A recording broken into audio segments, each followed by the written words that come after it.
واقعتاً کیا پاکستان کا قانون خواتین کو اس ملک کے دوسرے یا تیسرے درجے کی شہری کی حیثیت دیتا ہے؟ ایسا ہے کیا؟ Of course not.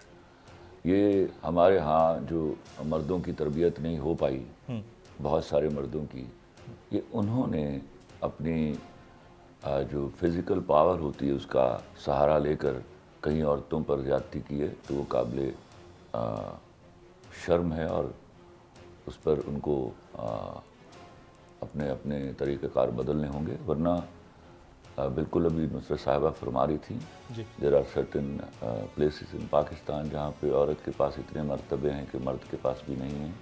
اور میں خیر اس بحث اس لڑائی سے مجھے نہیں سمجھ آ رہا ہمیں حاصل کیا ہونے والا ہے. ہمیں کیوں بار بار یہ ہر ایک بات میں لا کے یہ والا پوائنٹ جو ہے گھسیڑ دینا ہوتا ہے. سبسکرائب کریں اور بیل دبائیں تاکہ کوئی خبر رہ نہ جائے.